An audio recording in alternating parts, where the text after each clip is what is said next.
Bismillahirrahmanirrahim. Assalamualaikum warahmatullahi wabarakatuh. Selamat datang teman-teman di video ini. Berjumpa lagi bersama saya Muhammad Isdian Mutakin. Kali ini kita akan membicarakan gejolak politik yang terjadi antara Saudi Arabia dan Amerika Serikat. Teman-teman sekalian, Joe Biden sekarang berada dalam kondisi yang sangat tidak nyaman. Joe Biden seolah-olah termakan dengan kata-katanya sendiri. Di satu sisi dia sangat membutuhkan minyak Saudi Arabia, dan di sisi yang lain dia sudah pernah berjanji sebelum dia menjadi presiden Amerika bahwa dia ingin menghukum Saudi Arabia karena telah melakukan berbagai pelanggaran HAM. Teman-teman sekalian, tahun 2020 sebelum Joe Biden menjadi presiden Amerika, dia pernah berjanji bahwa dia ingin menghukum Saudi Arabia karena telah melakukan pelanggaran HAM, terutama dalam kasus pembunuhan Khashoggi. Dan selain itu, Joe Biden juga menganggap Saudi Arabia bertanggung jawab atas pelanggaran HAM yang terjadi di Yaman. Joe Biden bahkan merasa bahwa dia mampu dan dia akan menjadikan Saudi Arabia sebagai negara pariah, atau seolah-olah menjadi negara yang sangat rendah sekali derajatnya. Saat Joe Biden menjadi penguasa Amerika dan masuk ke Gedung Putih, benar saja Joe Biden melakukan apa yang sudah dia rencanakan. Dia mengurangi hubungannya dengan Saudi Arabia, dan dia juga mengurangi pasokan senjata kepada Saudi Arabia. Dan di sisi lain, Joe Biden juga menghindari hubungan langsung dan juga telepon yang datang dari Muhammad bin Salman, sang putra mahkota Saudi Arabia. Dan setelah terjadinya perang antara Rusia dengan Ukraina, situasi berubah total. Joe Biden ternyata menjadi sangat tergantung, nasibnya sangat bergantung kepada Saudi Arabia. Karena Amerika Serikat kehilangan pasokan minyak yang biasanya datang dari Rusia. Dan mau tidak mau, Amerika harus melobi Saudi Arabia untuk menambah pasokan minyak agar tidak terjadi krisis minyak di Amerika dan Uni Eropa. Namun ternyata Saudi Arabia tidak menanggapi permintaan Amerika Serikat dan Joe Biden. Saudi Arabia ternyata tidak ingin menambah jumlah pasokan minyak kepada Amerika Serikat dan juga Uni Eropa. Ini tentu saja menjadi tantangan bagi Joe Biden, dan Joe Biden tidak punya pilihan lain. Selain itu, Joe Biden juga menjadi sangat tertekan karena dia harus menghadapi pemilu legislatif atau pemilu Kongres pada November 2022 yang tentu saja dipertaruhkan di situ kerja dia selama sekitar 2 tahun. Dan tentu saja rakyat Amerika juga menyalahkan Joe Biden karena terjadi kelonjakan harga minyak dunia, termasuk juga di Amerika Serikat. Yang hal ini tentu saja membuat rakyat Amerika menjadi kurang simpati kepada Joe Biden dan juga partainya, yaitu Partai Demokrat. Dan karena itu, posisi mayoritas yang sekarang dinikmati Partai Demokrat bisa terancam karena politik yang dimainkan oleh Joe Biden. Amerika Serikat juga tidak punya cara lain untuk menghadapi Rusia kecuali dengan memberlakukan sanksi ekonomi. Dan sanksi ekonomi tentu saja mengakibatkan pasokan minyak dari Rusia berkurang ke Amerika dan juga negara-negara lainnya termasuk Uni Eropa. Dan jika sanksi ekonomi ini tidak dilakukan, maka tentu saja Rusia akan bisa dengan mudah mengalahkan Ukraina dan mengalahkan NATO dan dunia Barat. Hal yang tentu saja akan menjadi sangat merugikan dan memalukan bagi dunia Barat termasuk NATO dan juga Amerika. Maka perang Ukraina-Rusia yang berkepanjangan ini mengakibatkan suplai minyak yang berkurang, yang mengakibatkan harga minyak naik secara drastis, yang pada tahun 2022 ini pernah mencapai $120 per barel, yang sekarang sudah mulai menurun. Dan hal ini tentu saja menyebabkan kenaikan harga di banyak tempat di berbagai negara, termasuk di Amerika dan juga Uni Eropa.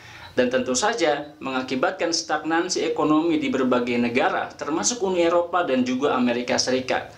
Karena itu desakan untuk meminta suplai tambahan dari Saudi Arabia untuk memasok dan juga mencegah terjadinya krisis bahan bakar di Uni Eropa dan juga Amerika menjadi sangat bergantung kepada Saudi Arabia dan juga negara-negara Teluk. Pada tanggal 8 Maret 2022, harga minyak pernah mencapai $120 per barel. dan sekarang sudah menurun kembali menjadi 87 dolar per barel. Meskipun di Indonesia harga minyak naik. Ada 3 efek yang akan dirasakan oleh dunia termasuk oleh Joe Biden dengan naiknya harga minyak. Yang pertama tentu saja mengakibatkan stagnansi ekonomi dan bisa jadi kemerosotan ekonomi baik di Amerika maupun di seluruh dunia. Yang kedua tentu saja kenaikan harga bahan bakar, harga minyak akan menyebabkan naiknya harga bahan bakar dan juga kebutuhan-kebutuhan lainnya dan menyebabkan inflasi dan juga tekanan ekonomi di berbagai negara termasuk juga Uni Eropa. Hal ini tentu saja mengancam pecahnya kongsi NATO yang selama ini bekerja sama untuk memasok senjata dan juga dana kepada Ukraina untuk menahan gerakan Rusia. Tentu saja semakin lama beban itu semakin besar dan kemungkinan untuk pecah kongsi di antara para anggota NATO menjadi sangat besar.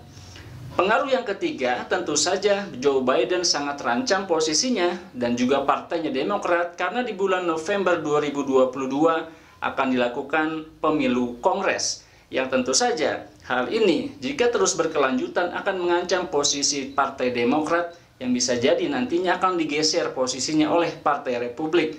Yang jika itu terjadi maka nantinya Joe Biden akan bekerja sama dengan Kongres yang bukan partainya. Yang bisa jadi kebijakan-kebijakannya tidak akan didukung oleh Kongres yang akan menjadikannya sebagai duck lame atau lame duck atau seekor bebek yang lumpuh yang tidak mampu bergerak karena tidak didukung kebijakannya oleh Kongres. Saat ini teman-teman sekalian, Joe Biden berusaha untuk memperbaiki hubungannya dengan MBS, baik dengan melalui hubungan telepon maupun dia berencana untuk melaksanakan kunjungan secara langsung ke Riyadh. Tapi tentu saja hal ini menjadi citra yang buruk bagi Joe Biden karena dia pernah berjanji untuk menghukum MBS atau Muhammad bin Salman, tapi di sisi lain dia tidak punya pilihan lain karena nasibnya di masa depannya dan juga masa depan Amerika dan Uni Eropa sangat bergantung kepada suplai minyak dari Saudi Arabia dan negara-negara Teluk. Namun media massa di Amerika mempertanyakan bagaimana Joe Biden yang dulu pernah berjanji sebelum menjadi presiden akan menghukum Saudi Arabia, mengapa sekarang menjadi begitu lembek kepada Saudi Arabia. Dan hal ini tentu saja menurunkan popularitas Joe Biden dan juga Partai Demokrat. Di sisi lain, Kongres dan juga rakyat Amerika masih menanti bagaimana kelanjutan dari kasus Khashoggi dan juga pelanggaran HAM yang dilakukan Saudi Arabia, baik terhadap kasus Khashoggi dan juga pelanggaran HAM yang terjadi di Yaman. Lalu selanjutnya apabila Joe Biden dan Muhammad bin Salman sang putra mahkota bertemu, baik di suatu tempat, di dalam atau di luar Saudi Arabia, kira-kira apa yang akan mereka bicarakan? Apa yang diinginkan Amerika dan apa yang diinginkan oleh Saudi Arabia? Inilah pertanyaan yang tentu saja menarik untuk kita bahas. 4 hal yang diinginkan Amerika. Yang pertama, agar Saudi Arabia berada di pihak NATO dan juga Amerika untuk bersama-sama mendukung Ukraina melawan Rusia. Yang kedua, Amerika juga ingin agar Saudi Arabia memutus hubungannya dengan Cina dan Rusia. Karena keduanya tentu saja adalah saingan kuat, saingan berat dari Amerika. Yang ketiga tentu saja Amerika ingin agar Saudi Arabia memperbaiki hubungannya dengan Israel. Dan yang keempat, tentu saja Amerika ingin agar Saudi Arabia menambah suplai pasokan minyak kepada Uni Eropa dan juga Amerika untuk menutup kekurangan kebutuhan minyak dari sanksi ekonomi yang diberlakukan kepada Rusia. Selain itu tentu saja ada keinginan tambahan dari Amerika, yaitu Amerika ingin sekali menyelesaikan kasus Khashoggi dan juga pelanggaran HAM yang terjadi di Yaman.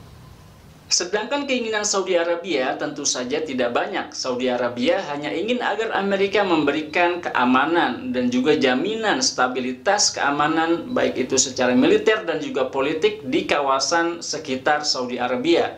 Dan tentu saja Saudi Arabia menginginkan jaminan keamanan tersebut dibuat tertulis.